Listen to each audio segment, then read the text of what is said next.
Are you ready? I'm ready. Let me ask you 5 more times. Are you ready now? Well, you almost have to ask that many times with me. I'm like, hold on. I'm not on the right internet. Hold on. I have to go take a poop.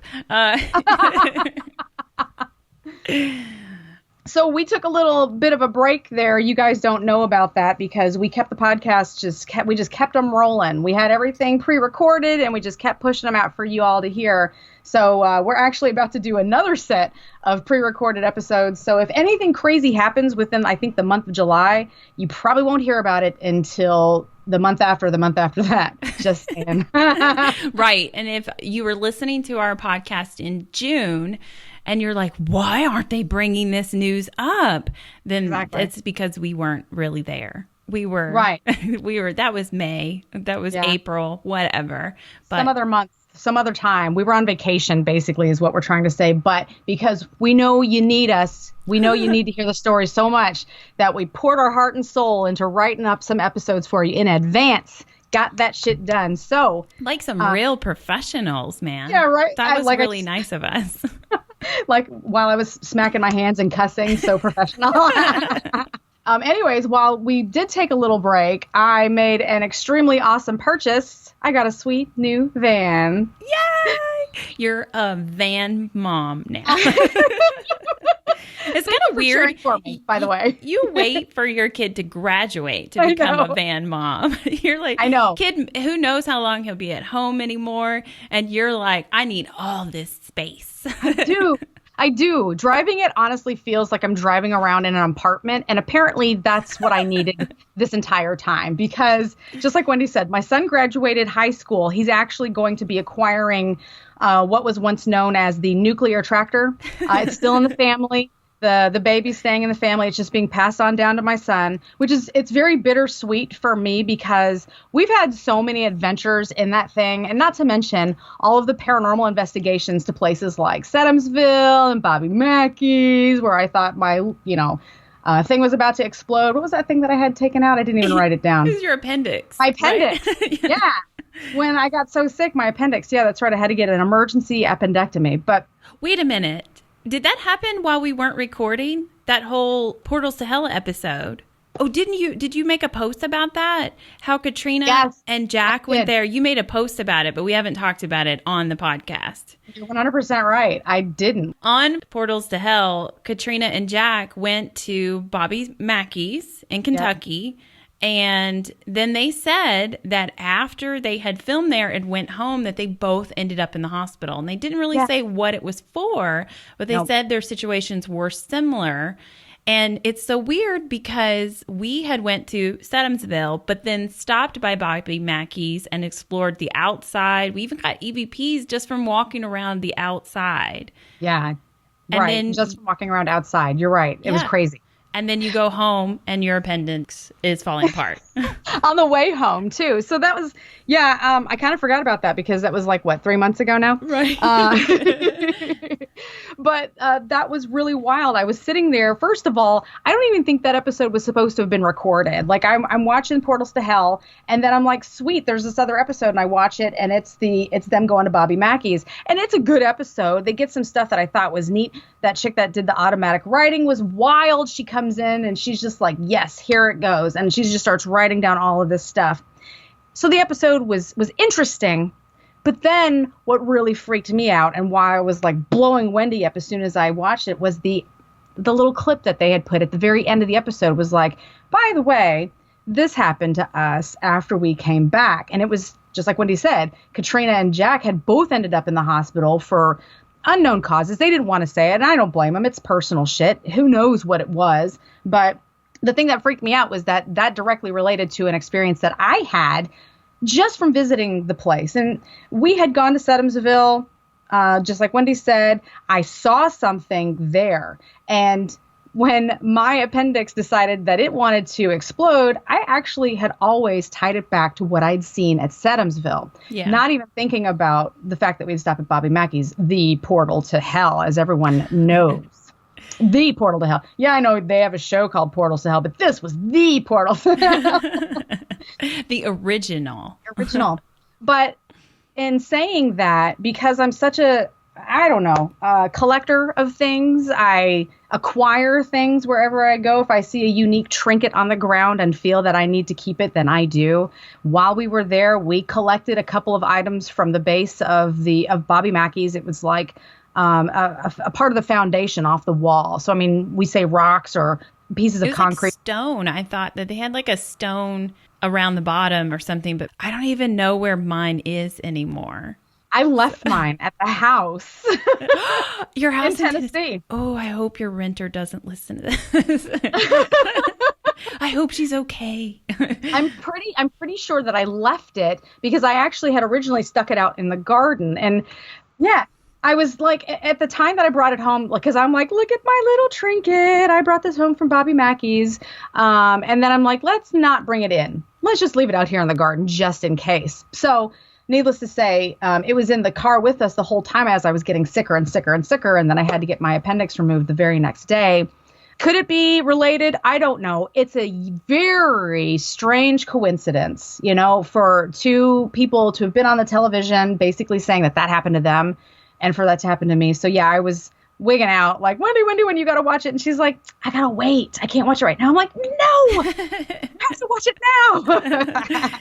It was strange. So, yeah, if anybody listening to this podcast has been to Bobby Mackey's and maybe had some experience somewhat like that, please share that with us because we just thought it was interesting that Chris had the same experience, but we don't know if it's a true connection. I mean, she's got lots of stomach issues. So. Right. Appendixes burst all the time, I'm sure. It was just They don't weird. all have to be demons inside of you. It's true. It was just a strange coincidence. Yeah, so thanks for bringing that up because I forgot about it. I think I just posted it on Instagram as like a throwback Thursday or something like that because it had just come up, you know, from watching the episode and I was like, oh shit, I gotta share this. So one more thing before you finish telling about your new fancy van there. Oh, this is a podcast, by the way. Oh my God. We're so bad at this. Yes. No. Well, we didn't make the 10-minute mark. I mean, it's less than that. So we're good. So, this is the Creatures of the Night podcast. And I'm Wendy. Wow. I'm Chris. Thanks, Wendy, for reminding me that this is a podcast. Being on vacation is really I'm so chill now that I don't even have to introduce my podcast anymore. Well, I mean, we don't really have to say it's a podcast because, like, obviously you should. Yeah, you're listening. You found it. You downloaded it. Hopefully. You know, just so you know our names. Right. And that's how we should have started. So going right back to what I was saying. We'll do better on the other ones. Right. This was our catching back up from vacation. We've got 3 more to record back to back. So hopefully by the end of the night, it's not in the reverse. We're falling off of our seats. But anyways. Yes, I got a sweet new van. But the whole reason why I did bring that up was because of the memories that I had in the nuclear tractor, as I lovingly deemed it. And talking about us going to places like Bobby Mackey's and Sedumsville in it, there was even a time when it just seemed like the paranormal activity was attracted to the Ford Escape. Do you remember, like, we would be sitting in it, like, eating our cheese snacks and having our caffeine, and we would just get an EVP? Yeah, that was at the James Eldredge house. And then I don't know whose vehicle we were in when we had to run away from that cemetery in Tennessee. You read my mind because that was the very next thing I was going to mention. Yeah. Yes. When we were in Tennessee, we I can't remember the name of the cemetery too. I think it was something Salem. It's Salem, like Cumberland or Salem, Cumberland, something like that. Yeah, because there's a couple of Salems out there, but this one we'd been wanting to go to. We finally got there. We got chased out by the locals who were just drunk. And really, they didn't chase us out. I got a little panicky because I don't know what the local drunk guys are going to do. And I'm like, let's go. We hopped in the Ford Escape, drove off, left all of the equipment on. Meanwhile, that meter, the EMF meter was beep, beep, beep, beep, beep, beep, beep, beep. It was going crazy. And Wendy's like, what is going on? Make it shut up. I'm like, I don't know. It never does that. That's so bizarre. That's you. And then we're laughing and talking about those guys, like, making fun of us or whatever. Meanwhile, my audio recorder is going on in the back seat. It records an EVP and it says, like in a whispery, weird voice, you didn't get far. And I'm like, so creepy. So, I mean, it's just such a bittersweet, like I said, to be moving away from that vehicle because I've got so many memories tied into it. I mean, I've gone so far as to where I started protecting the vehicle because of the things that we were like getting in it, you know. Protect yourself, protect your gear, protect the car. That's one of those. Which I'm sure your son will appreciate. Right, exactly. So speaking of memories, that's what this episode is kind of about for me. And for you too. I'll drag you into this one once you're here. I selfishly was thinking I was a part of these memories anyways. And then when you pointed out you too, I was like, oh yeah, I guess it could have been like her own childhood memories or something. No. It's really funny because as I was thinking about like the adventures that I took in the Ford, I'm only thinking of ghost adventures. And then I'm like, oh yeah, I did do road trips with my family too. Yeah, them too. Them too. They have memories in it too, which is great because it's staying in the family. But anyways, so like I said, speaking of memories, my story is actually one that came in as a special request from one of our friends and fellow paranormal investigator. As you know, she hit me up basically like, you gave us so little and I need to know the full story. I thought that was so funny that she did that. And what I'm referring to is a strange personal experience that has been mentioned on past episodes, maybe once or twice. Yeah, a couple of times. It has been a couple times, right? Yeah. I'm not really sure how much detail I've gone into before, but I know I only loosely hinted that something weird happened. So I decided to wipe the slate clean once and for all and just air it all here out on the podcast, especially now since I had recently received Robin's request. By the way, who I'm referring to is Robin. She's from the paranormal group, Paranormal Research and Investigation of Ohio Valley, someone that we met in Illinois when we visited the Ashmore Estates. Thank you. You always forget the name of that place. You know, I think it's because since that tornado like knocked half of it down, in my mind, it's gone. I don't know why. I can't remember the name of it, but interestingly enough, it's still there. You guys can go and visit it today. What was really cool is when we met Robin and Jaime, we were like the seasoned paranormal investigators, you know? I mean, at least that's what they told us, is that they were kind of new at this. Right. I think they had gone to like maybe a couple of places, hotel B&Bs, something like that. Yeah. But I feel like they were like, we're going to follow you guys around and just watch how you guys do it. Oh my God. And Robin's like a pro now. She's such a pro. Would be embarrassed with as silly as I am and like our style and our technique is so much different than actual other paranormal investigators, I guess, because I feel the same way as you. We're serious to an extent, but we also want to enjoy every inch of what we're doing there. So we try so hard to communicate with the spirits, but we also want to be there and enjoy being in that history. Yeah. And suck it up, you know, so. I would say a lot of our style more so. I mean, we were very technical for a long time and we still use a lot of devices. But I would describe our style as we try to immerse ourselves in the location and the history. You know, we've dressed up in costumes before and we almost play characters sometimes. And we talk to the ghost as if we're there with them in their time, or, you know, we just talk to them like we're best friends or something like that to try to draw them out. So we don't look like we're professional. We look like we're just playing around, but it's kind of I feel like we're really trying to connect with the spirits there right. on a more personal level. And we just would love to collect some evidence while we're at it. I kind of feel like that's evident with our podcast too, how we go into the history of it. And you'll see, especially with this one, where I will go into like, you know, the backstory on this location, but we couldn't, you know, take this place as a overnight investigation. We just snuck in there and took a tour because we just wanted so much of it. We wanted to investigate what we could, but we could only get just that little piece of it, just that little tour. And boy, we got some stuff from just going on that tour. So, I mean, you'll see like what Wendy was saying, we like to do the research, we like to get the history, we like to sort of connect on that level by researching it in depth and maybe going into character kind of undercover with our costumes and feathers in our hair, whatever we got to do. Yeah, that kind of thing that we're looking for, it happened here for sure. Oh, yeah. Yes. So to understand why Edinburgh Manor is so infamously haunted, we first need to take a step back in time and catch up on the long history, as we so love to do here on the show, like I already said. The town of Edinburgh was the original county seat of Jones County. In June 1840, nearby land was deeded for courthouse purposes through a grant signed by President Buchanan, who was the 15th president of the United States and who served just prior to the American Civil War. Shortly after acquiring the land, the county government moved its seat about 10 miles west of Anamosa, but kept the land grant for the establishment of a county poor farm.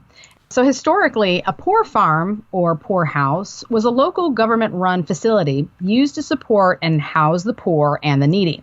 Most poor farms were working farms, and residents were expected to provide labor in the fields, in the house, and in resident care as their price for room and board.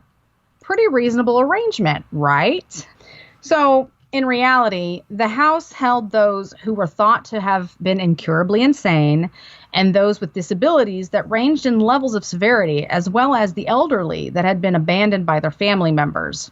The reliance on poor farms to aid the needy really declined after the Social Security Act came into effect in 1935, closing many of these kinds of poor farms by the 1950s. Let me see. Oh, yes, I still have more dates to throw at you. Hold on. I'm writing them all down. The original, yeah, right. There's a test later. Yes, I will be quizzing you. The original poor farm located at the current site of Edinburgh Manor was the home to many residents or inmates. Some passed through and were discharged. Others stayed and later ended up dying there. The dead would be released to their family members, but many others were buried in Pauper Cemetery, which is located on the same property.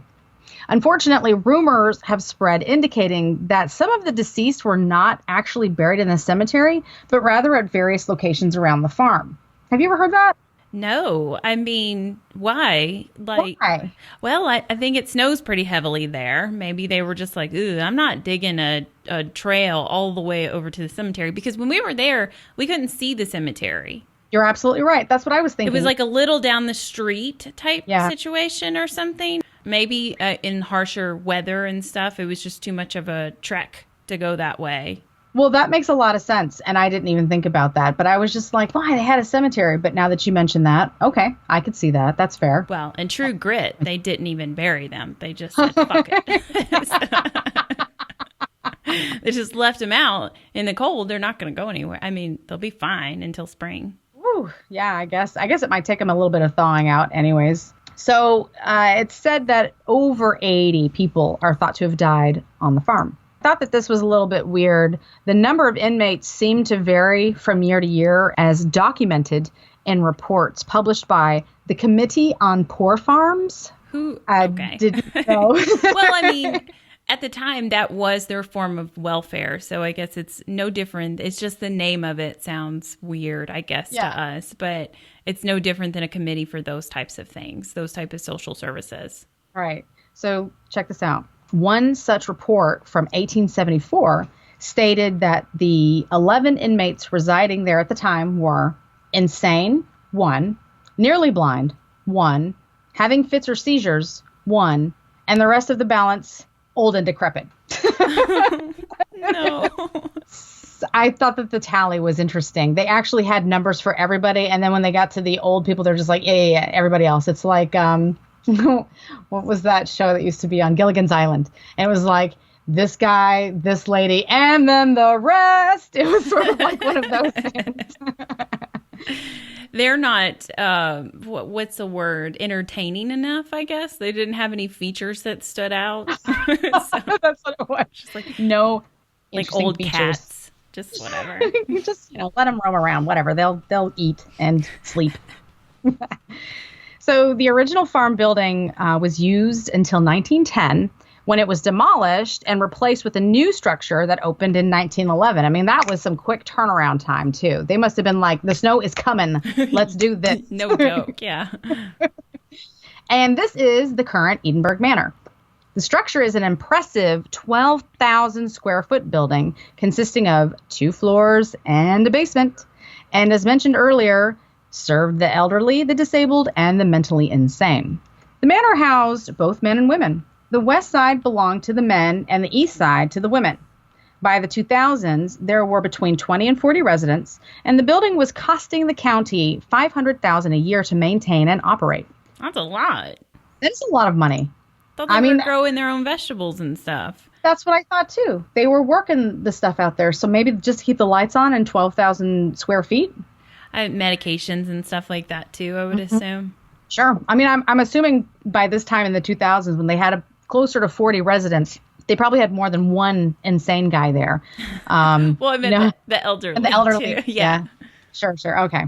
That makes sense. But in an attempt to cut the costs, the county decided to hire a non-for-profit called Community Care, Inc.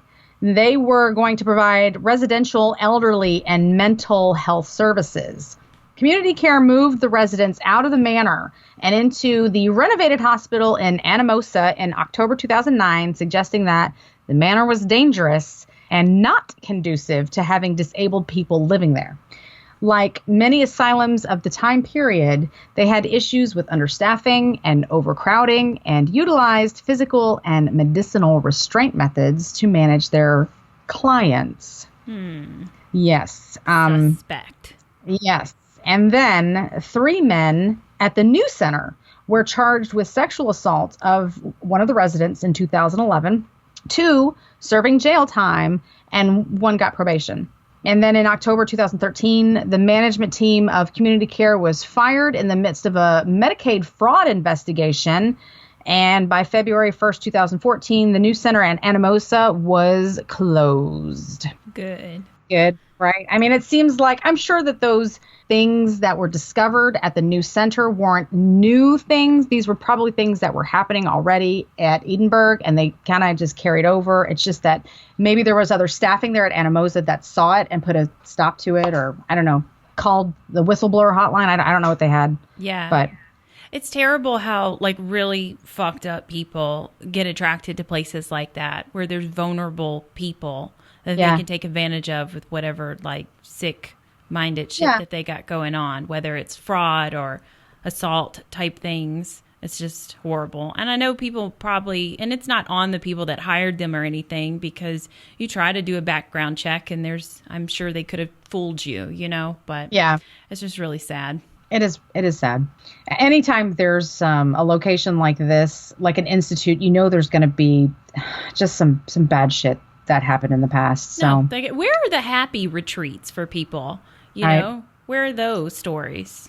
I don't know, Hawaii somewhere. I don't know. We haven't been to wherever you can sip pina coladas by the beach. I don't know if they're really haunted places like that, but that would be sweet. That's the thing. We don't know about them because they're not haunted. Because everybody was treated with kindness and love. Right. And taken were happy. Well care of. Or maybe those kind of hauntings involve a ghost sitting by the beach sipping pina coladas, and they're not haunting really anybody, They're just chill. They're like, where's my refreshed pina colada, beach cabana man, or whatever they're called. So meanwhile, the manor had a new roof installed and was brought up to fire code. But because it still required a substantial number of repairs, it was deemed uninhabitable. Therefore, it remained empty and abandoned.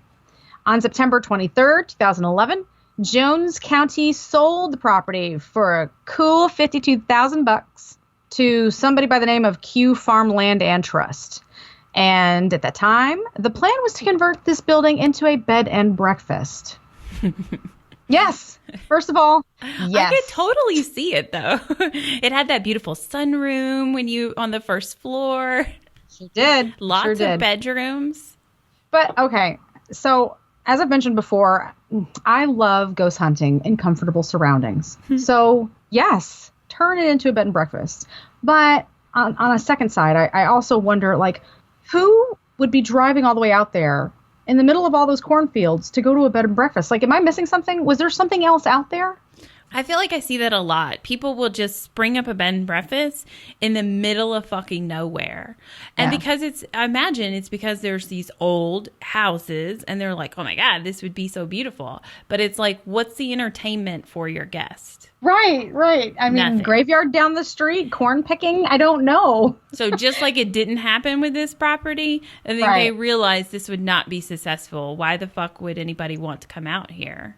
Yeah. I mean, it would be a cool idea. The place is huge. So they could definitely fill it up with people, especially paranormal people like us who want to stay at a place like that. But other people, regular people, they'd have to make their own entertainment. Like, have a winery, like start growing. Yeah. That would, so if you have a winery in the middle of, but that's Iowa? expensive. Yeah. I don't know if that, maybe because they grow a lot of corn, right? So what alcohol can you make with corn? Oh, vodka. Done. Yeah. But I mean, like, have their own kind of thing going. They'd have to have some badass corn maze that was like globally really cool. recognized. But they could do it.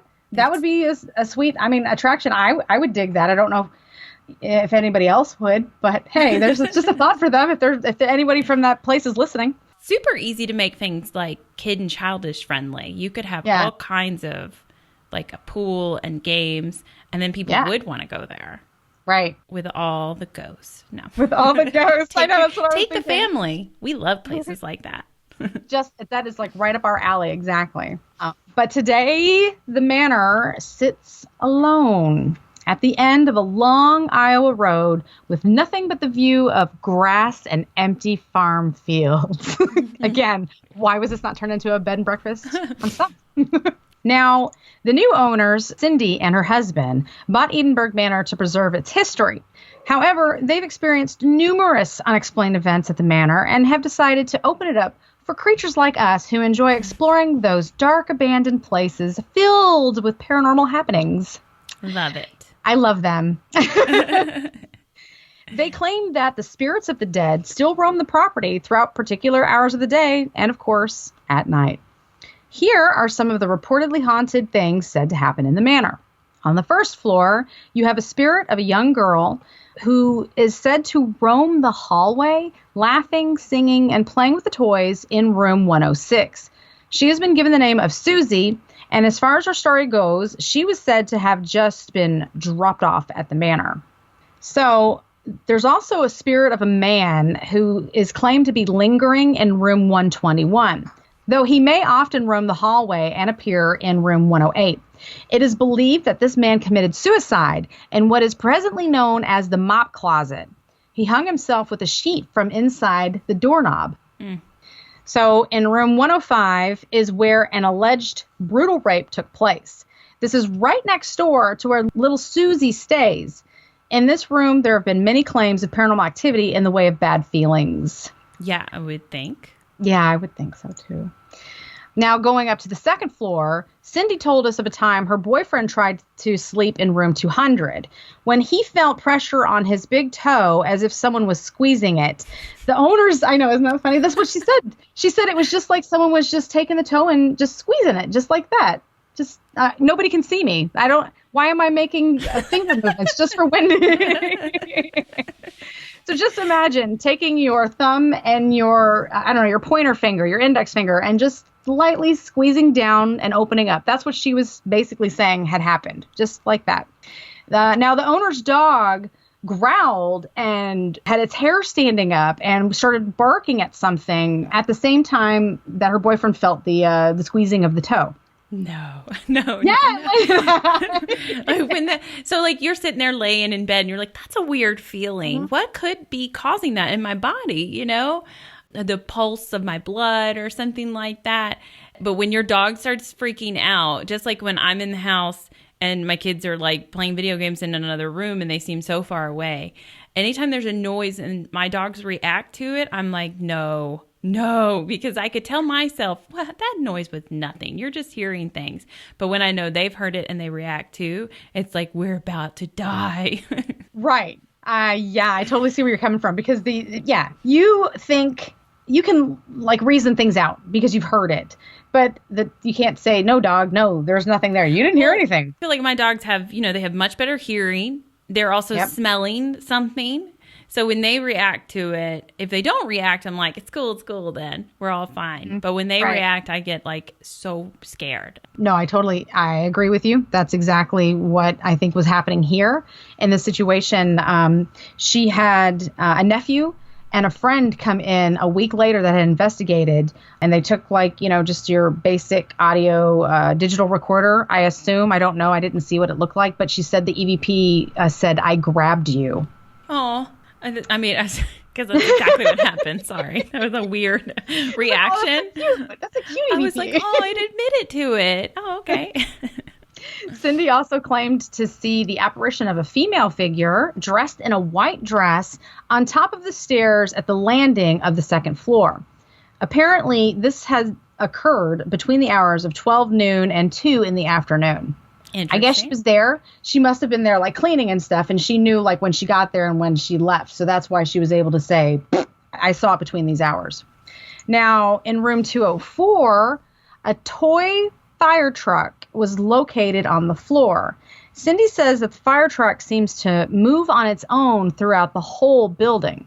I don't know. I don't remember seeing any toy trucks, though. I remember the lunchbox on the first floor, but not any toy trucks. They had a room. It was on the first floor. I thought that they said was like the children's room. There were toys and whatnot in there, but I did not distinctively see a fire truck. Okay. I don't remember that then, but I do remember furniture and stuff in there. And now on to the basement. A tall man with a brown cowboy type hat wearing a long duster coat appears in the basement kitchen office. This apparition has also been seen between the hours of 12 noon and 2 in the afternoon. How strange. And you know what? Our tour was around that time, wasn't it? Or was it earlier morning? It was around that time, too. We were there at peak hours, basically, for kind of coinciding with the things that she says. Edinburgh Manor's stairway doors are also reported to have a tendency to open and slam shut of their own accord. The owner's dog is also mysteriously drawn to the lower floor's staircase. And finally, the big name that you've all been waiting for, well, at least you've been waiting for this if you've heard the story before, is the famous spirit that roams the manor and is known as the Joker. He is said to inhabit the basement, but this spirit supposedly wanders between various rooms, paying very special attention to the boiler room and a small, formerly padded room, which is still referred to by that name today. And also on the opposite side of the basement, it is in this room, going back to the padded room, that he was supposedly held and had ultimately committed suicide by hanging. The Joker has been described as tall and slender with a malevolent demeanor. One of the claims tied to the basement dining room is that the Joker tends to throw dishes on the floor. On Ghost Adventures Season 11, Episode 1, my dog is going crazy right now. She's a huge fan of this show. As soon as I mention Ghost Adventures, she just goes bananas. So she's like, yes. So Zach Bagans claims to be possessed or that he felt an evil presence while in the padded room. Billy Tolley supposedly had an experience in the basement laundry room where a plate was knocked off a table and it shattered, causing him to scream, which is one of my most favorite moments of all time. Billy has the girliest screams. I mean, he's reactive, and he just doesn't even try to cover it up at the, he's in the moment, he screams, and that is instant gold. And you're right. So funny. Every time he does it, I'm like, that man is scared. He's not even trying to play it off. You know? Yeah. Well, I think when he does it, it feels so genuine that you don't think that, some of the reactions from Zach or even sometimes Aaron, I think, is just a total chicken shit. I don't believe his are fake. I don't believe Zach's are fake. It's just the way that they do it. But Billy's are it's just like a mellow man. I'm cool. And then all of a sudden it's like, I'm not. Okay, I'm scared. It's funny. I've always said to my husband, and maybe I've mentioned this to you before, I'm not sure. But to me, when I'm watching any of the paranormal shows, any of them, to me, when any of them are frozen and they can't move, it's almost like a legit reaction. You don't always see them so intimidated that they're frozen. You see them react to stuff and they're like, what was that? I heard that. Did you hear that? And let's talk about it. And now let's go talk to it, or let's investigate it more. But when they're just what was that? I'm like, oh my God, that was legit. That was a real experience. Yeah, because we know that feeling too. Right. That's true. So now that everyone is up to speed on this wonderful location, which is situated smack in the heartland of Iowa, I get to tell you about my own personal experience, and it's a strange one.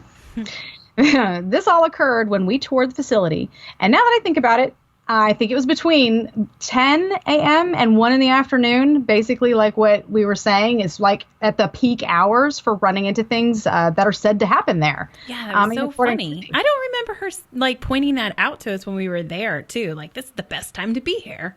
No, I don't remember that either. I found all of that when I was researching Edinburgh just so that I could talk about this personal experience. I was like, that is mind-blowing. That's when we were there. So when we arrived, it was roughly mid-morning. Edinburgh Manor was just a stop off for us to tour this wicked location before sprinting over to our main event, the ever-terrifying Villisca Axe Murder House.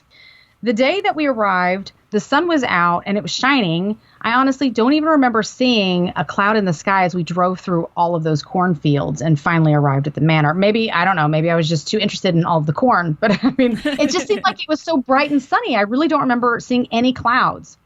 But as we pulled up, I noticed how the building seemed to cast this very heavy, ominous feeling.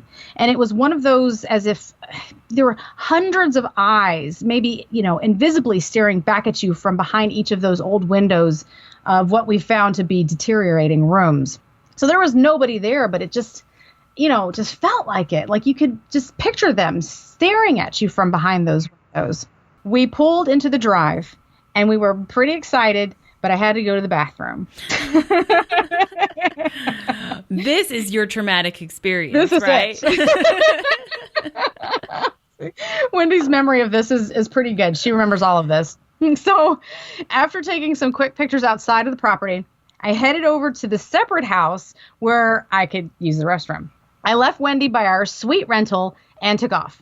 And as soon as I entered that little house, I felt like I had made the biggest mistake of my life. Now, like, this is how people get murdered. That's exactly what how I thought. And that might just be the horror movie person in me. But when I'm staring down into a long staircase, it goes straight down into a dark basement. And what appears to be like lined with bleach bottles and Clorox jugs, just straight down those stairs. I mean, my mind immediately assumed the worst. I'm like, I'm about to die. If it weren't for Cindy, she told us later that she had been cleaning up the manor. I probably would have maybe called the authorities. It was very concerning. They don't live in that house or anything, but it's like there was some furniture in there as if somebody could live there. Right. I imagine the furniture was just left with the property, and then it's the only working bathroom, so they use it as that kind of area for them to go and clean up things and whatever. But and the manor itself was very clean compared to a lot of like rundown abandoned buildings that we've been to. Oh yeah. I mean, like, of course, shit's coming off the walls and stuff like that. But there wasn't just like trash like everywhere. If there was something left behind, it is on purpose to set the scene for the way it used to look or something like that. But that old house behind it. Yeah, I was like, I couldn't get out of there like quicker. And I was like, whew, as soon as I made it back, I was like, yes, I'm not dead. And I'm sure that the manor had looked a whole lot worse prior to our arrival. Now that I know it took that many jugs of Clorox and that many jugs of bleach. Like, yikes. So she says, at least. Right. I was pretty sure if you opened any of those closet doors, you were going to see bodies just like packed in there. Yeah. Oh, yeah. Yeah. My mind assumes the worst right away. The bathtub. I did not pull that thing back to see what was laying. Like, you watch Breaking Bad. You know what I'm talking about. It was just like anybody could have been waiting in one of those rooms. Yeah, and then it's like you never made it back to the tour, Did you go after the tour? When did you visit that house? I think I went after the tour, but I can remember you coming back and explaining the room. And so I don't know if I was like, ooh, I'm going to try not to have to go then. Or if I was like, I got to see this. I can't remember. I think I went afterwards, though. Okay, because I want to say I I wish that I could have been more prepared for that. Yeah, like as always, you're the one going into horror scenes first. I'm just like, I gotta go to the bathroom. Let's go check out this ominous building. What's behind door number 1? But the way you're explaining it, I mean, then the way you explained it to me then and stuff, it was on point. I mean, yeah, right. So I was prepared, but also, of course, still on edge because I'm like, there are so many different doorways the murderer could be hiding. Right. It was creepy. Anyway, so making my way back to the manor and finding Wendy, we made our way inside with the dozen or so. I don't really remember how many people were there, but let's just say a dozen of other curious Labor Day weekend paranormal enthusiasts or abandoned building tourists. And after, I assume they were all paranormal enthusiasts. I don't remember anyone just being like, this architecture is so unique. I think they were all there for the ghosts. And after we signed our lives away, we started the tour. One of my pieces of equipment is something that I sometimes have referred to as a rip-off GoPro. And what it is it's an action camera. I think it's like Sharper Image or some base model action camera that you can get at TJ Maxx because that's where I shop. If TJ Maxx, if you'd like to be a sponsor of this show, yes, we're big fans. Super big fans. We got my Himalayan salt rocks from there too. A lot of herbs. Anyways, I got mine from there too. You can get some good stuff there. And real quick, before you continue, the signing our life away, I just remember, I'm pretty sure this was the place. It was a blank sheet of paper. It was a blank sheet of paper, and it just had names on it. Because didn't we sign underneath other people? Yeah, they were like, just sign this piece of paper. It's a waiver. And I'm like, for anything. There's no legal description on this piece of paper. And I'm like, are we just signing this blank sheet of paper? Yep. I'm assuming underneath was maybe you can't blame us if you get hurt or possessed or anything like that. But yeah, we didn't look at that and we just signed a sheet of paper. So. Yeah, it was pretty much, I remember getting up to it. I remember seeing everyone else was kind of like, what are we doing? Just like, well, we got to sign or we can't go in. We don't know what we signed, basically. The owners of that are probably like a part of our wills now. They're going to get like our life insurance policies. Oh my God. This was like total H.H. Holmes. They duped us.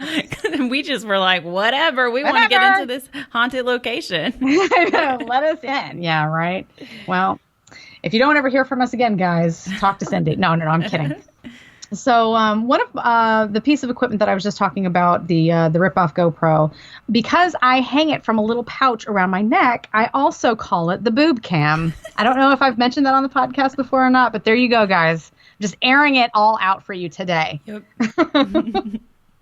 And really, this is just another way for us to have even more footage for us to review while we're already struggling to get through, just the two of us, just to get through the hours of footage and EVPs and everything, just to get through all of that on our regular pieces of equipment. Now I have, this other one that's strapped to my chest, yep. But hey, seemed like a good idea at the time.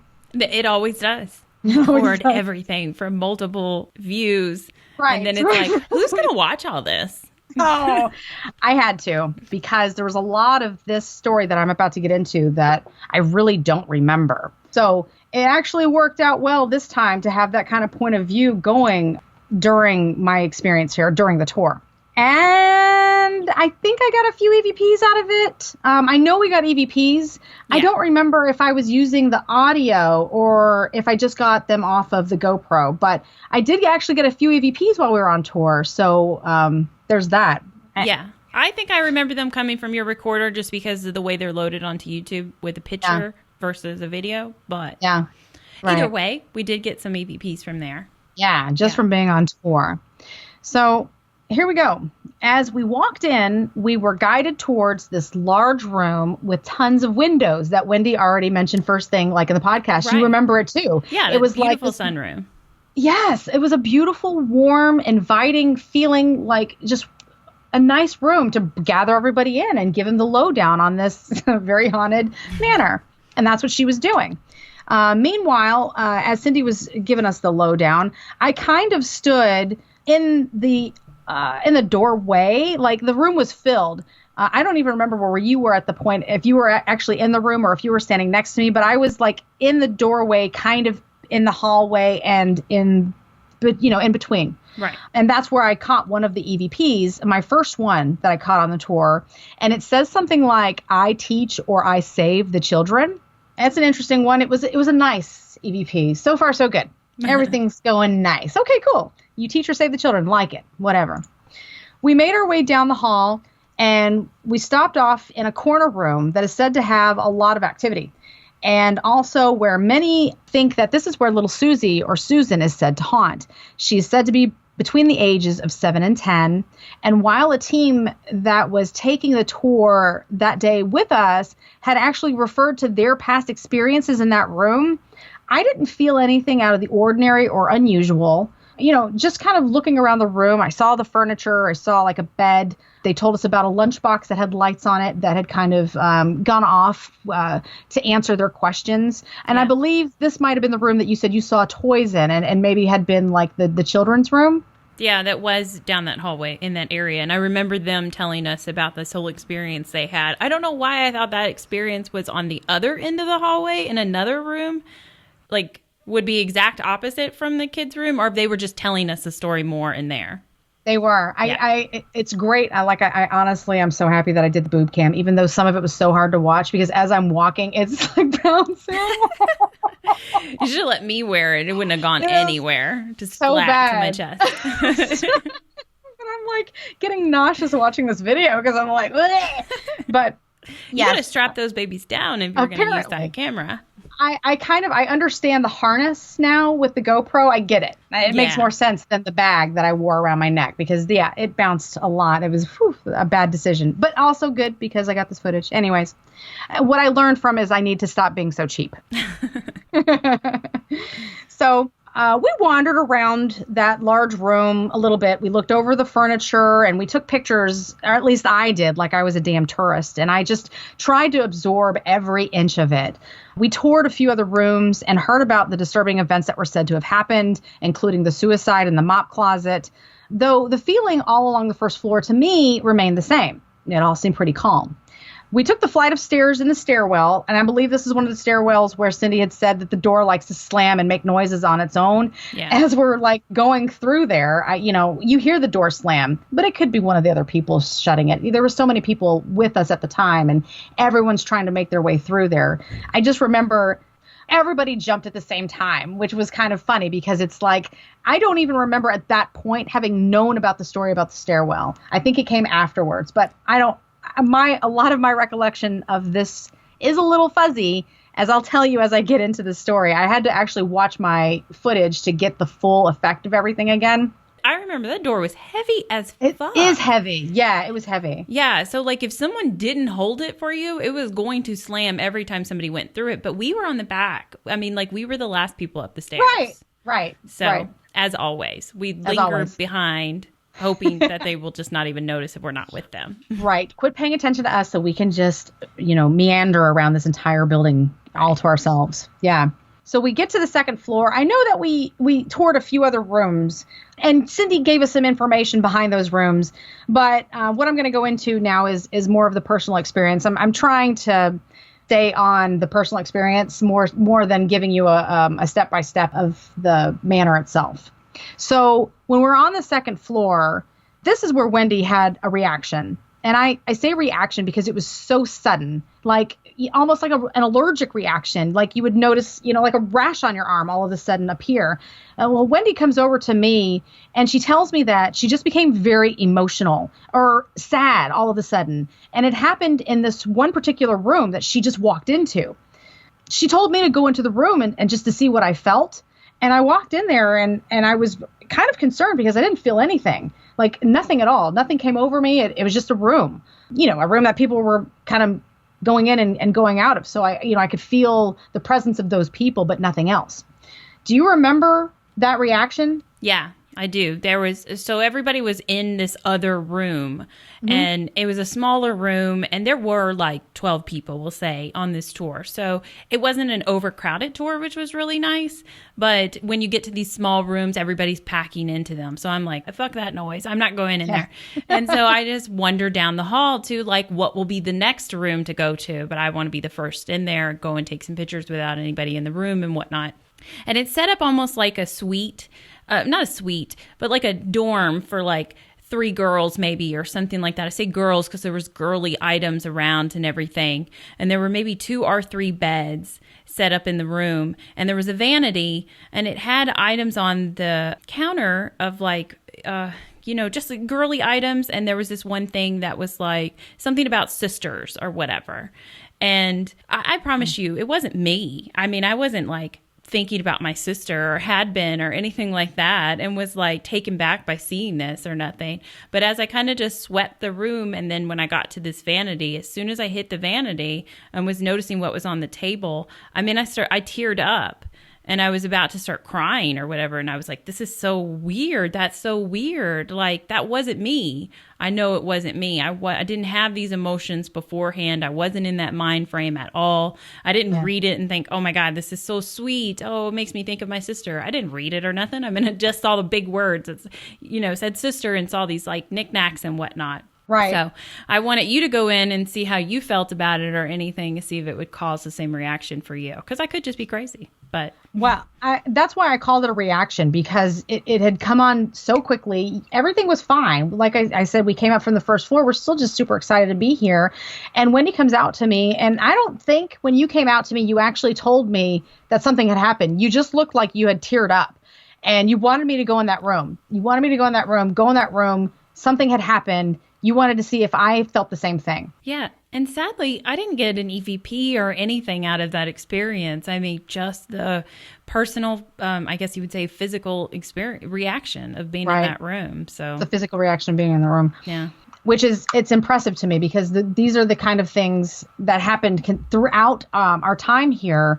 It's just so interesting. I don't think since we left, we actually have talked about this. We talked about Villisca so much because that was the main thing, and we had something so crazy happen. But I don't think we talked about our experiences here at Edinburgh between you and I, just off of that. And I could be wrong, because there's a lot of parts here, like after we left, that I don't remember. I don't remember like us driving and stuff. It's a blur to me. So maybe we did discuss it, and it's just beyond me at this point.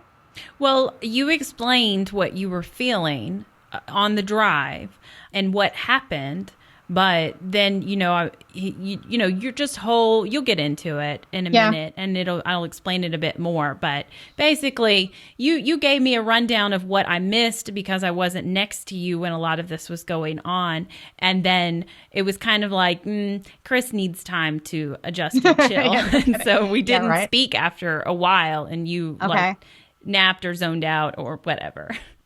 Well, I was curious because, especially about your situation here with that coming on so suddenly, I don't think that we actually got a chance to recap that as much as I told you while we were there, I'm pretty sure, but then your experience happened, and so it trumped I freaked mine. out. No, it's just weird. It's weird that all of this happened like it did. Okay, so we talked about Wendy's experience or her reaction for a moment, and then we both tried to continue with the tour. They kept going, so we kept going. Cindy basically had guided us into room 200, and I remember it very clearly because it was opposite of the open stairwell. There was like a stairwell that led from the first floor. Why didn't we take that one instead of the creepy loud noise staircase? But she brought all of us into the room. Well, not all of us. Wendy didn't go in. Like she said a second ago, she wants to go and explore other rooms, maybe without any interruptions, maybe so she can be the first person in that room and experience whatever's happening. So I was herded into the small room with the remaining tour group. And as I go into the room, I just try to make more room for other people to get in. So I ended up getting squeezed basically into the corner of the room, which would have been right at the head of the bed. There's a bed like right in the middle of the room, and I'm right there at the head. As I stood there listening to the story Cindy had, which by the way is the same story of her boyfriend getting his toe squeezed, by an unseen force, and that dog that reacted as if there was an intruder, when all of a sudden I started to get warm. And then I got even warmer, which, okay, I started to tell myself, well, duh, you're in a room full of people and it's just all the body heat. But then I continued to get even hotter, and I was sure at this point that my face was turning red. I could feel my ears burning, and then the next thing I knew, all I could think about was how angry I was. I felt this tremendous amount of anxiety, like I was being smothered, And I started to really panic. And the whole time I'm having this argument in my head, like, don't freak out, Chris. It's okay. We're just all in this room together. Nothing is wrong. But I just became really agitated. I got super, super like mad. I got mad for no reason. While Cindy is continuing to tell her story, she asks someone to lay down on the bed. And this is the point where she mentions to us the dog barking. And that was the last thing I heard. I became so incredibly angry for no reason, but I was like so filled with rage, and my thoughts were just about fighting. Like the moment I left that room. And when we did leave, I didn't see you anywhere. Cindy had like guided us over to the stairs to tell us another story. And I'm just still in this like weird, angry, panicky mindset. Like I'm hot. I'm anxiety ridden. I don't even know how to describe it. Just super mad. And I totally missed her entire story. I didn't hear anything she said. Like I said, the last thing I remember her saying was, the dog. So when finally Wendy caught up to me, she's perfectly fine. You could tell she's been, she just meandered right on up to me and was trying to catch up on whatever Cindy was saying. And she comes up to me and she says, what did she say? Something about a giggle. And I'm like, I don't know. I was confused, like what Wendy was actually asking me. And I'm like, what do you mean? And Wendy was like, what are you talking about? You're standing right here, kind of like confused that I'm maybe playing a game, or she didn't. It was such a weird interaction. Like Wendy was like, bitch, come on, quit being crazy. What's happening? And all I could tell her was just that I just felt hot. I just felt so hot all of a sudden and angry. And honestly, when I told you, Wendy, that I didn't know what she was saying, I really had no clue. I was just kind of out of it, completely out of it at that moment. No, that became clear to me too. I mean, your whole demeanor. Like, I know everybody doesn't know Chris like I do and stuff, but this is not her behavior. Sure, we get pissy and angry at people when they do something to us. And there's plenty of times that you want to, like you send me jokes all the time about smacking people because they're stupid, that you run into them in public, or somebody does something dumb at work or whatever like that. Like we say a lot of crazy, weird, violent things, but it's really not your personality. Like I couldn't see you like physically fighting anyone. Maybe back in the day, Chris, maybe like teenage Chris that carried her pocket knife. Well, you still carry a pocket knife with you all the time, but I mean, when it's do or die, you'll handle yourself, but it's not your personality to kind of be like that. Even if somebody pisses you off in public or anything like that, you're not going to react that way. So this is totally out of character for you. And the feelings that you were telling me. And when I walked up to you, I had walked away and was taking pictures in other areas and being alone in those spaces. And then I'm like, what did she just say about a giggle? Because she's telling the story and I thought you were listening to it. And then immediately you're like, what? Like, who are you and why are you talking to me? And what are you even talking about? And I'm like, are you okay? Right. Yeah. I'm like, what's going on with you? Like, are you having a stroke? What's going on? And then you were explaining that you didn't feel well and stuff like that, and asked me to go check out eventually you asked me to go check out the room, but it took you a while to get there to tell me that. Yeah, exactly. Because like I said, I watched the part on the my boob cam again. Of course, I don't see my face. I just hear me reacting and me struggling to like tell you like what just happened to me. And it doesn't make any fucking sense. Like I'm trying to wrap my head around this whole scenario. It just makes no sense. And like I can see why it's confusing to you because it just came out of nowhere. And while I'm actually telling you the story about getting hot, this other lady, do you remember? She came up and she chimed in at the same time. She was like, oh my God, you felt that? It was so hot in that room, right? She's like, I thought it was just me. I'm so glad it was just not me. And when she said that, I'm like, okay, great. I'm not losing my mind, but why am I so mad? That I couldn't understand. Hot, sure. There was, like I said, a ton of people in that room. It makes sense. But the heat plus the anger, and I was totally confused. And I wandered around in circles. It seemed like, honestly, from watching that footage on my camera, you had asked at one point that we go back into the room. And that's when you started asking me more questions about like the situation. You were like, yeah, but Chris, there was a lot of people. Do you think that, you know, it was just hot, you know, you getting hot from them? Do you think maybe you're having an anxiety attack? Like what could really be causing this? And like, as I'm standing there telling you the story and I tell you that Cindy had asked somebody to lay down in the bed, like I couldn't even take it anymore. Like I sprinted out of the room. I thought you told me that you were like you wanted to punch that person that lay down on the bed. Did I imagine that? I might have told you that later. It's not on the camera. Okay. But that's how I felt. That's exactly how I felt. Like you were mad you were mad, but you were mad when that person laid down in like your bed. That's like, it's like that was the trigger. Like I was getting hotter and hotter and she's like, she asked somebody to lay down on the bed. And normally like, when Wendy and I go places and they're like, volunteer, and we're like, arms are in the air, like right away. Like two hands. Me. We're here. Your volunteers are right here. But I couldn't even, like, she's like, I need someone to lay down on the bed. And it's just like, I got hotter and hotter and hotter. And dude laid down. And then I was just like filled with this rage. Yes. So that's what I kind of related back to. And maybe we discussed that, I guess, since that wasn't on the camera, but that must have happened. And I'm pretty sure you said that. So I think you must have told me that on the drive. On the drive? Okay. So I left the room basically because I couldn't even stay in there anymore. And from watching my footage, I'm just wandering the halls. It looks like I'm fucking doing laps. I don't even know what I'm doing. I'm just like back and forth. And this is at this point, I mentioned that I start to feel a pain in the back of my head. And I'm trying so hard to stay focused here and not lose my shit. I mean, we're still on a tour of a place that I just wanted to see. Hey guys, I'm here. Let me take some pictures and do some investigating. But I'm really starting to kind of worry about myself, like what is happening. I kept moving along with the crowd while all of this was going on. I remember moving through the halls and you basically saying that you hadn't felt anything in that room. You went back in there, I think, afterwards and just stayed in there maybe a little bit longer in 200. And you said that you didn't feel anything in that room, like whatsoever. You didn't feel anything. I'm like, what the hell is wrong with me? So we move on. We finally get into the basement. And at this point, like I'm actually starting to come out of my episode. Whatever was going on, I started to actually like see that I'm in the basement and I started exploring things again. Like I remember being in the basement and I remember it being cool and smelled moldy and damp.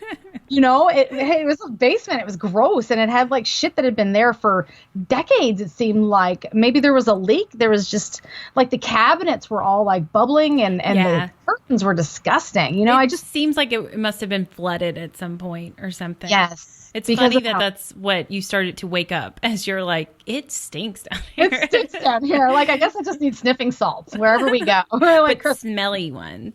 Smelly ones, yeah. That's when I kind of remember that I, like this part of the basement, I actually remember myself. I don't have to look at pictures or the actual stuff on the camera because I actually have these memories for myself. I remember we walked into the boiler room and I was surprised that it didn't seem scary like whatsoever. It seemed, you know, very light. And it surprised me because these were the stories that we knew of. The boiler room was supposed to have this incredible energy. And to me, it was just light and calm in there. And then there was this even like really, really, really dark room. I don't know if you remember, but it was like, I think on the other end of the basement, this wasn't the padded room, but it was a room that was also tucked into another room. Yeah. So there was this other lady that was like, it's so dark in there. She's like, don't go in there. And I'm like, no, we're going in. So let's go. You couldn't even see. Like it's one of those situations you go in and you're going to snap some pictures with your flash. And then that's the only way you're really seeing the room. So there could have been anything in that room, but you were only going to see it when it showed up in the screen of your camera, you know? Right. We did this part of the tour, total horror movie part, because you're just waiting for that flash to kick back on so you can see something, and that's where the thing pops up, and you're like, but it didn't happen. No. But I mean, I'm reliving these events because I'm letting you know I'm back to my state of mind at this point. I'm here and I'm recognizing it. I can smell everything. I can see, well, somewhat I can see in the darkness of the basement, but everything seemed normal. I think I was even cracking jokes at this point. Like it seemed more fluid at this point. But then somehow we go back up to the first floor. I feel like it was in another one of those sketchy side staircases with the heavy-ass door, but I honestly don't really recall. And I remember seeing more well-lit rooms, and we're taking pictures, and basically we come to the end of our tour. And we all gather in a room that's on the first floor again. This is the room that's on the complete opposite end of the first floor. This is what you were remembering earlier. Yeah. And we're talking with more people from the tour about the things that we experienced. It's kind of light and joking and just an open conversation. While all of a sudden I start to get hot again. And I don't know what clued you in, but you pointed it out. You said, "Are you getting hot again?" Now, I noticed that when I'm watching the video, both times that this happened to me, like I'm fidgeting like crazy with my hands because I guess I put it right here. Right. So I don't know if I was doing something with my hands or what you saw, but like you stopped it in the middle of the conversation and said, "Are you getting hot again?" And I'm like, "Yes." And I'm like, "I'm sorry, guys. I'm so sorry," because I was trying not to be rude to everybody that was there. I'm like, I gotta go. I just gotta go. Basically, it started up just like it did on the second floor. So when it came on again, I thought I must be getting sick. You know, what's fucking happening? I must be coming down with something.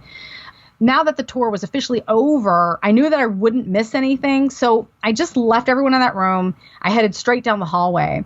I headed first to that room, that big open room with all the windows, because I remember that room seemed big and airy and open, and it also felt safe to me. But when I got there this time, it didn't have that same feeling. It was dark. It wasn't sunny or warm. It was just dark. And when I got there, it just felt like at that point something was really closing in on me. Like maybe I was about to pass out.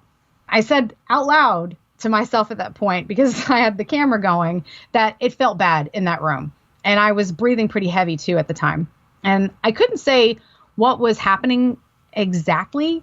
I just couldn't stay there any longer. So I left the manor. I went out to the front yard and I just stood there for a while, you know, kind of breathing, I guess. And finally I realized that the clouds had moved in and it was completely overcast now, which, you know, pretty much explains why that big sunny room was no longer sunny. It was dark because the clouds had rolled in.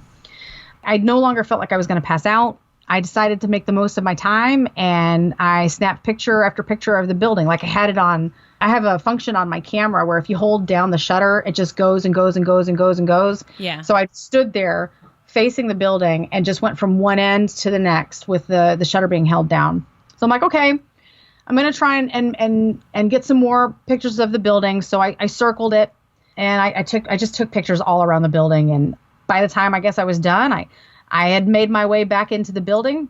And honestly, if I did not have that camera, my boob camera rolling that entire time, I don't even remember going back into the building.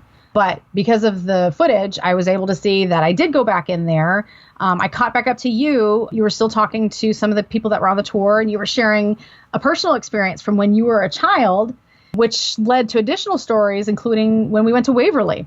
And who we were talking to at the time was the group that was at that time known as Short Bus Paranormal. And I think that they've split into separate teams, one of them being Astral Paranormal. And they were sharing their stories with Wendy.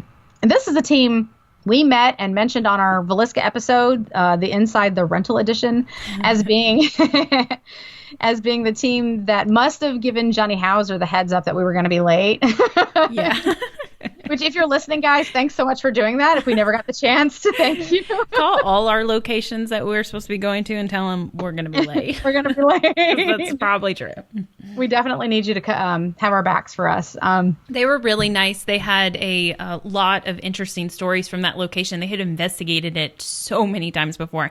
They were actually on this tour just to like kind of pre-visit before the investigation that they had coming up, like what, that night or that later night? Or something like that. I think it was that night or later. That's the thing. They go there all the time. Like these guys definitely have a connection with not a connection in that sense. They're connected to the building because they've been there so much that I bet they have a better opportunity of really, you know, connecting with the spirits there, just because they're getting familiar with them and everything. Yeah. Yeah. Right. So they were the ones that we were talking to, that they felt like they were connecting with a little spirit, and possibly Susie with the lunchbox, because there was direct answers to their questions. The lunchbox had lights on it. It's just like a child's, I think it was a Minnie Mouse lunchbox, but it had like little lights on it. And instead of using, I don't know, like a Boo Bear, with it has lights, it does the same sort of situation, but I guess the energy from the spirit was allowing the answers to flow through the lunchbox, which I thought was super cute. Yeah. Should have kept some of my kids' old toys. I know.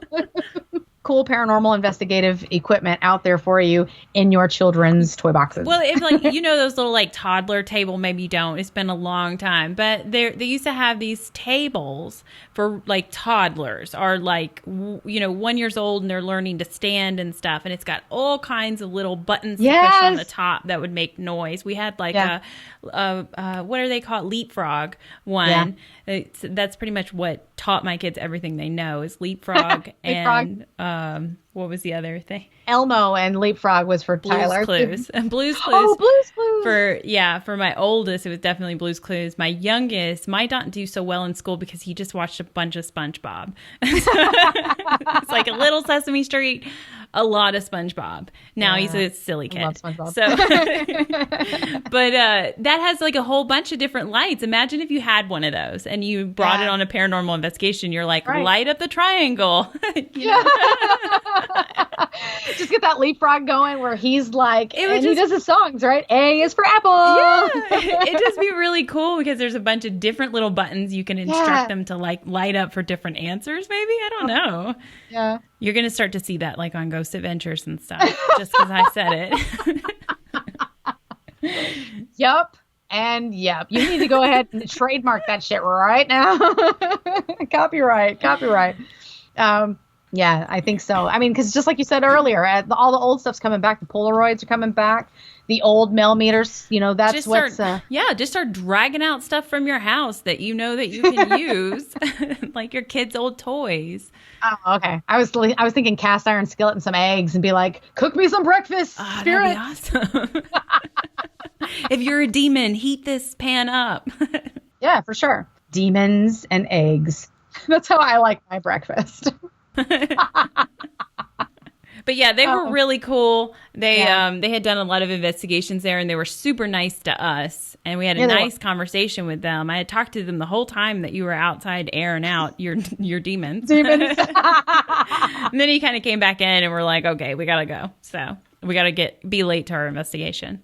Yeah, right. Because I think at that point we should have already been gone, probably 30 minutes. We should have already been gone. But we were. I mean, it was an interesting experience, and we were basically making new friends with some people in Iowa that we haven't seen since. But so at the end, basically everyone poured out to the front of the building. We're all kind of on the lawn. We're looking over some pictures and talking with some of the other people that were on tour. And I just remember that everybody there was so friendly and just easy to talk to. And I know that it's been brought up on this podcast before that even on public events, there are times when Wendy and I feel like total outsiders. But that was not the case with the people that we met at Edinburgh. I mean, I'll extend that to Johnny Hauser as well, because, even though we were super late getting to him, he was just friendly and chill, But just going back to an earlier analogy that I made, which just seems to fit, because everyone there did really seem like they were all playing for the same team. We're all there. Nobody seemed like, oh, your picture is no good for me. Like people, do you remember they were coming up to us asking our opinion about stuff? And I'm just like, oh, can I take all of you home with me? You're all awesome. They were all really nice and very supportive. I would say all of Iowa must be really nice, but then we had that horrible experience. No kidding. In that hotel. Franklin, right? It was Franklin? The Franklin Inn? Strawberry Point. Yes. Yeah. Some interesting, scary characters. But the bartender was really nice at that place. She was lovely. And quite lovely. I think there was somebody at the bar. A couple. That was really nice. So the locals, they were cool. Those locals were cool. But the other people, I don't know. They saw the license plate on our rental and assumed that we were from the opposing college, I suppose, and decided that we were not to be trusted. It was. We just They were just, because everybody else was so cool. Even that little restaurant that we found, that gluten-free restaurant in the middle of nowhere, that dude was, what was his name? Charlotte or Savannah? I don't remember his name, but he was so cool. You remember? Yeah. That whole little town was cute too and stuff. Yes, so there's a lot of very nice people in Iowa. There's just a biker gang that's some assholes. Right. And I think some people at the gas station were a little weird, and the drunk people harassing us. But they're drunk. To their defense, I mean, I would probably be harassing paranormal investigators too if I was drunk in a hotel. They were just a little aggressive for our tastes. Yeah, too aggressive. But having said that, when we left the Franklin and having kind of a weird experience, we kind of felt like, this isn't really the town where we can approach people openly. Edinburgh was such a different feel. Yes, completely different by the experience that I told you, but also the people there were warm and just very inviting. Like they just wanted to warm right up to you. They wanted to talk to you about your equipment and hey, look at my picture and when are you coming back? Where are you going next? It was a neat experience meeting those people, I think. It really was. Too bad you were in a trance half the time. Yeah, I was. And that's the thing. So I'm actually using this episode as a big I'm sorry for being the biggest weirdo that you ever met. I'm sorry. But I'm not going to say that's not going to happen again because who knows?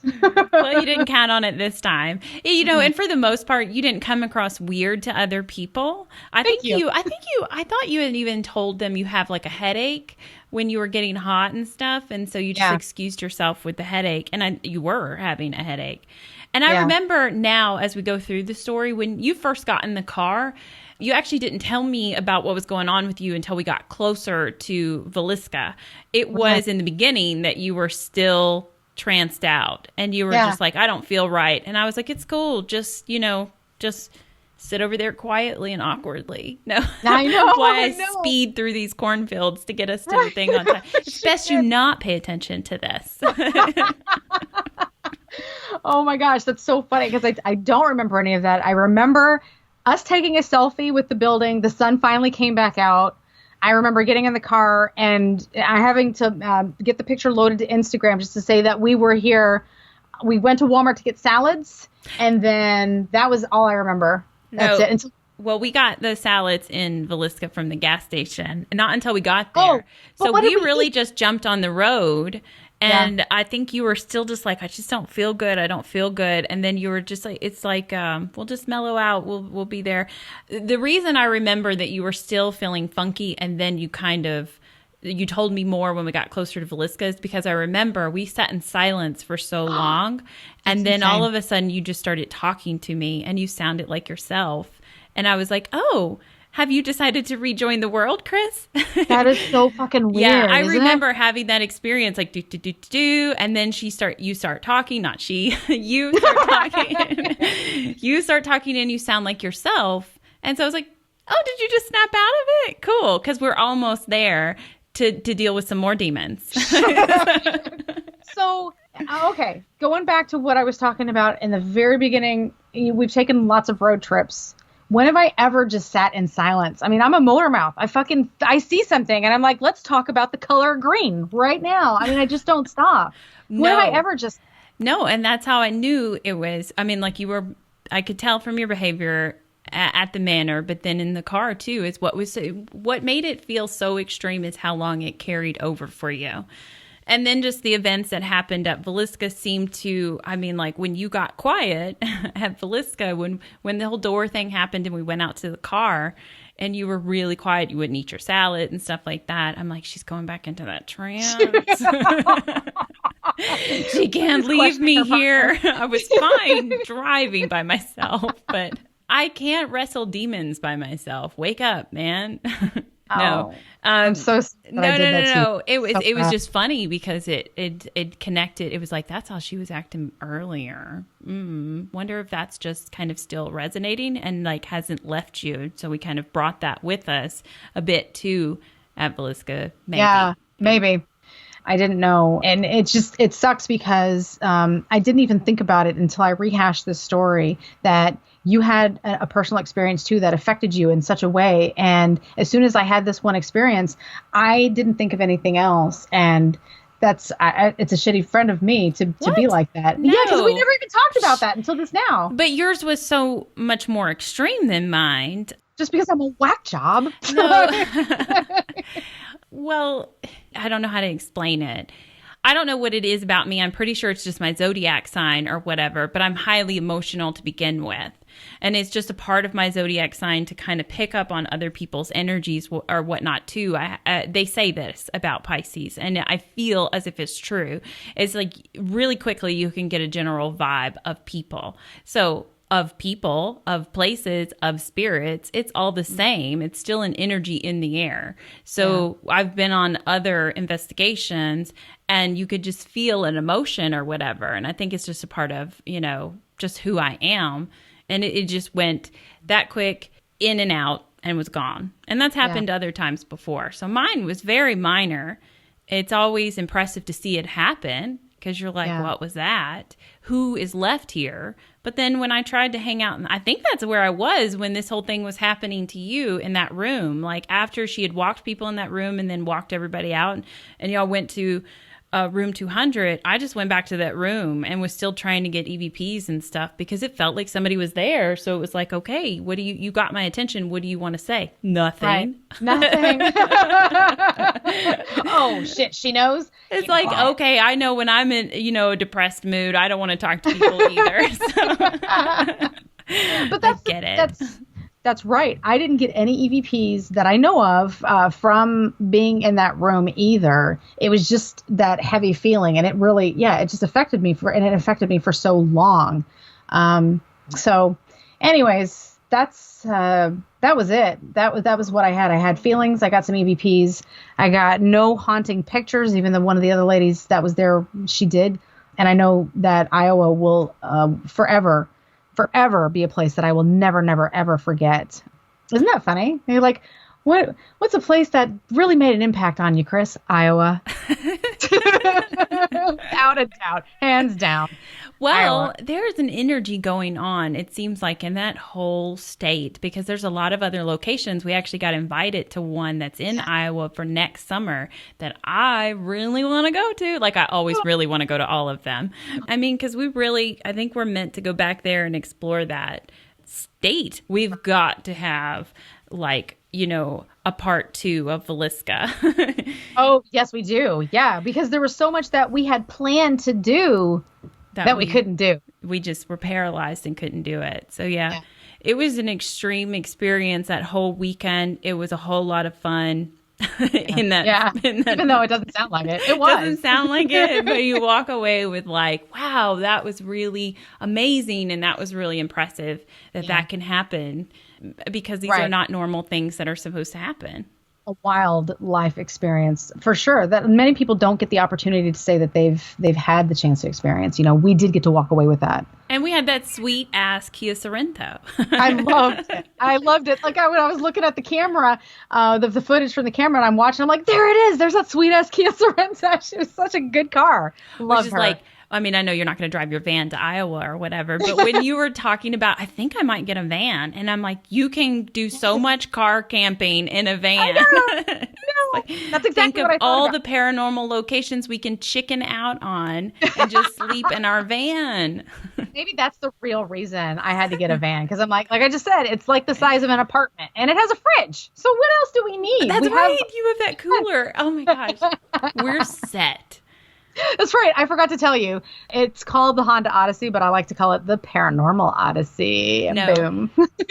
Oh, I was going to say, tell them what your car tags are, but then I'm like, you might not want people being like, Chris! And then they follow you and they know where you live. After I give them that, and you're like, oh, weren't you going to tell out your blood type? Your social security? So, was it a bad experience? No, I don't think so. What I chalk it up to as it was an experience. I mean, that's the only way that I can describe it as far as Edinburgh goes.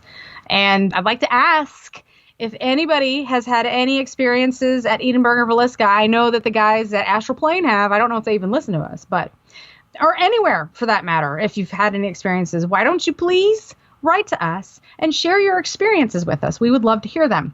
Our email address is creaturesofthenightparanormal@gmail.com. But don't let that long email address scare you off. We're also on social media. You know, we had to shorten that shit up for all the cool kids out there. So right, you'll see. You can totally be on social media and you could just hit that little send message and that works the same, you know, just like and share and subscribe to our podcast if you don't mind. And going back to that social media thing, on Instagram, it's COTN_paranormal. COTN is short for Creatures of the Night. And if you want to find us on Facebook and Twitter, it's basically the same thing. Just drop off that underscore. It's COTN Paranormal. And hey, since I'm plugging away, don't forget, Iowa was the whole reason we decided to get into this protection business. If you are gearing up for an investigation, you need to arm yourself with more than just your equipment. Spiritual attachments are a thing, y'all, and they're really not that fun. So take that shit seriously. They make for boring car rides. When your homies zoned out. I could have lit some sage and just kind of fanned you and been like, hey, where's the closest gas station? Get on that map. What's that lovely smell? Here I am. Apparently smells do it for me. So please check out our store. We have all kinds of goodies for you to use before, during, and after your ghost hunts. Our store is the Spirit Emporium, and it's a part of creaturesofthenight.com. It's also on Etsy if you're just a big Etsy shopper. I love Etsy. Yeah. Right? And as always, thanks for joining us. Thank you so much for listening. Thanks. Bye. Bye.